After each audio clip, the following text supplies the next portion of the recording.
Hello there, my name is Chris Cook. I'm a relationship coach. And today on this video, I would like to explore the idea of entering into a marriage with a prenuptial agreement. Now, you might be engaged to this wonderful human being, and you're thinking, is this going to work out? Are we going to end up having some issue at some point in the future? And will it be necessary to separate?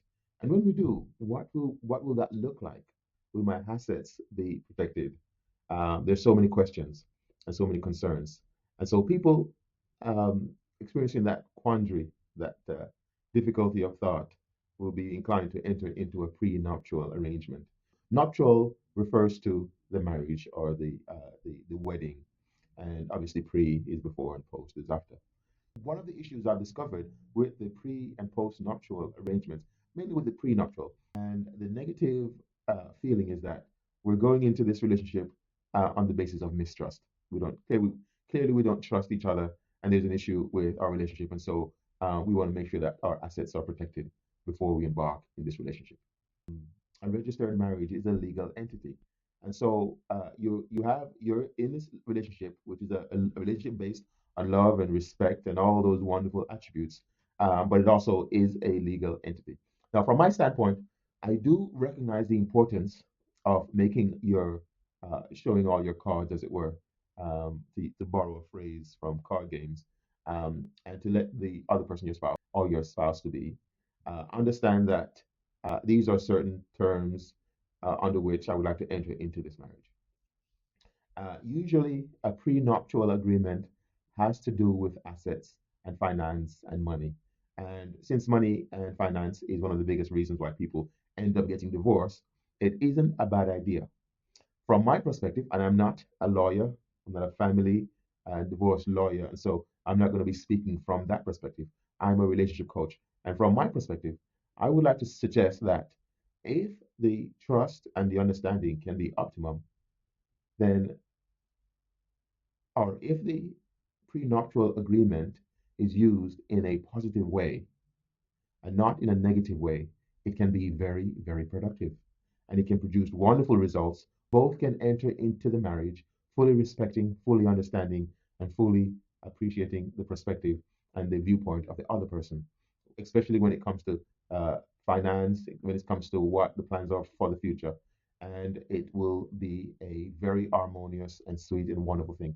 What I offer to my couples as a relationship coach is an opportunity to start from the beginning and develop a better understanding of each other and a better understanding of each other's expectations. And so it is kind of like a prenuptial agreement or a postnuptial agreement, depending on whether you're already married or you're getting ready to be married. And so what I offer my couples is an opportunity to enter into an 8-week coaching program, which allows them to be able to develop covenants with each other that starts from the very basics of what their desires, their hopes and dreams are for themselves, for their spouse, and for the marriage and the relationship. There may be you both may be this might be your second marriage, or you may have had long-term relationships in the past where children are involved. And another factor that could play a part is that stepmother and stepfather might be involved. And if you're sharing children with your ex, you want to make sure that your current spouse can be able to figure out how to navigate that. All of these complexities are covered in the covenantal process, which is the process that I help couples go through. I recently shared these thoughts with a divorce lawyer, and this is what he thought. Expectations are, and therefore a resentment sets in, and resentment is the road to divorce, period. So I think even communicating, I need this in my life or I need that, it sounds like it's selfish, but the reality is if you communicate to the other party that this is something you need, you're really doing that for the benefit of the relationship, not for just your own benefit. And also making it safe for the other person to say, hey, this is what I need, or it's immature to presume that you're going to assume what all the other person's needs are without effectively communicating between them.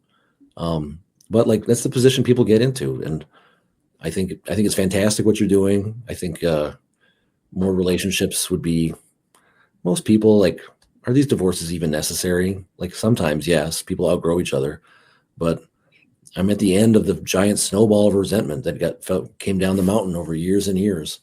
If somebody had just stopped the snowball earlier, um, maybe I wouldn't be there dealing with these issues. So don't worry, there's plenty of work for me to go around. So it's not. Yeah, yeah, yeah. The focus I was looking at is the psychological contract. Yeah. And the psychological contract is that contract you have in your mind, or the expectations, should I say, you have of the organization or the boss. And if those expectations aren't met, you experience a psychological contract breach. Now, the problem with that is the other person does not know. The other person does not have the ability to read your mind. They don't know what's on your mind. They don't know what the psychological contracts you have. There might be some mutual expectations, and that does work sometimes. But for the most part, people don't know exactly what the other person's thinking. And so my research was trying to find a solution, like was solutions focused. And I came up with this process called um, the Covenantall process, which Mhm. is a seven-step process that takes people from their expectations to actually sitting down and making actual agreements with each other. So the move from the psychological contract to the covenant making is kind of my niche, and that's my main focus, and that's how I kind of help couples to bridge the gap between their expectations and their agreements with each other. Um, Well, I, I I think mm, because you're this idea of like making a contract, whether it's like is not strange to me. It's that we do it all the time. We have people that are married and they will say, I need to have a postnuptial agreement. I need to know what's going to happen if we split up. And you can put conditions in it. Um, some people have, I've never written one, but I've read them where someone will be like a serial cheater and they will put it in there. Like if you cheat, and goes, you get nothing. Um, or there'll be things that we put in saying this is what happens in a divorce. And so maybe maybe what you're doing is a little bit of a sort of a post-nuptial agreement in some ways, or at least it's leading up to it. So maybe that's a better way to think. Like this is the first step before a post-nup, because this is the idea of a post-nup is to keep the people together under new understandings of what would happen if they got divorced. Otherwise, they just get divorced, right? And so, to yeah, me, as a divorce lawyer, what I'm hearing is, no, I can do even deeper than that. We can do an agreement that is both deeper and more meaningful and touches on all these things that, but it doesn't have to have some negative consequence like a post-nup. and so I appreciate the fact that a prenuptial agreement and a postnuptial agreement, these carry with them some pros and cons. The covenantal process that I take my couples through takes out the difficulty and the mistrust and the embarrassment out of the process and turn it into a sweet, beautiful experience for both members of the relationship and help them to prepare for a wonderful and happy future.